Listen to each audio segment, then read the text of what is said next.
The first episode of Dragon Ball Daima has finally arrived, and while several elements feel like recycled plot devices, it's filled with brilliant universe building and Akira Toriyama charm that has already made the series a step up from its predecessors in many ways. It's good.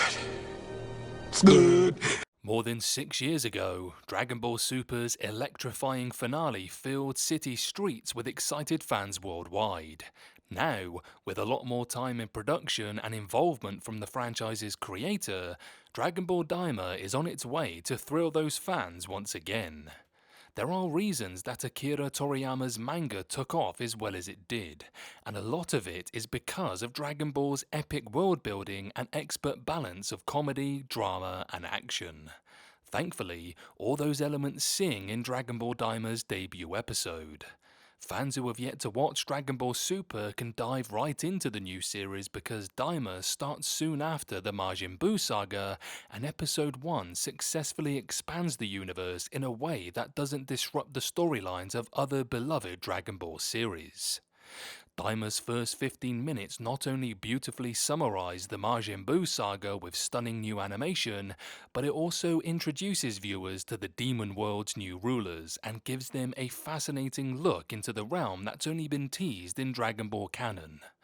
While Dragon Ball Super violently expanded the franchise by introducing multiple universes along with gods and angels, Daima's expansion ties directly into the cause and effects of Dragon Ball Z's final arc, arguably a much smoother transition into continuing the story of Goku and his friends than the franchise's other sequel series. That was clean. After the previous king of the demon realm, Dabura, was soundly defeated by Majin Buu, his position went to the first villain of Dragon Ball Daima, King Goma.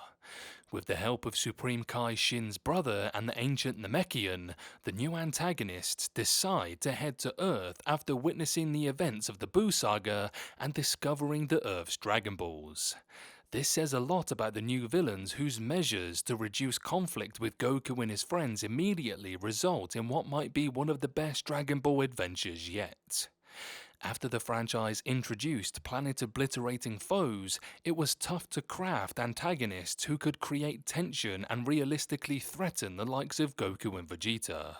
However, Daima's first episode circumvents this issue by introducing antagonists more similar to the scheming Emperor Pilaf than the intimidating Lord Beerus. Goma and his lackeys successfully used the Dragon Balls to make everyone who helped defeat Buu into children so that they would be easier to beat if they pursued them into the demon realm. While the first episode ended after that, its visual splendor will stick with viewers' minds for much longer. After years of anticipation for a new Dragon Ball anime, it was difficult not to be slightly disappointed when Daima immediately began with a recap of Dragon Ball Z and its Majin Buu saga storylines fans know very well. However, that disappointment is quickly obliterated as if was struck by an instant transmission Kamehameha thanks to the flashbacks being completely reanimated with stunning detail in a style even more reminiscent of Toriyama's manga when compared to the Dragon Ball Z anime's visuals. Thankfully, viewers get introduced to a refreshing location that's only been teased in the past, the Demon Realm. Oh shit! The brief look at the Demon Realm painted a dreary picture of a world prime for exploration after the episode's exposition-filled first half.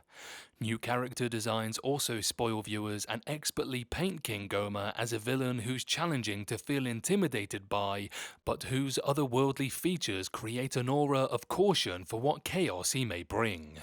Much like the recent anime adaptation of Akira Toriyama's Sandland, the comical villain commands every scene they are in, especially when paired with Supreme Kai Shin's siblings, who must have a more prominent role to play in Daima's future. After the first episode stylishly and effectively bridged the gap between Dragon Ball Z and Daima, the setting switches to Earth during the celebration of Kid Buu's defeat. Just as some fans might complain that the first episode of the new Dragon Ball series lacked action, Goku and Vegeta have a sparring match mixed with well choreographed and animated combat that was a refreshing experience, lacking the repeated punching and kicking animations that Dragon Ball Super was rife with. If the short match between Saiyan rivals is anything to go by, Daima may feature some of the best Dragon Ball battles yet. I got my fingers crossed.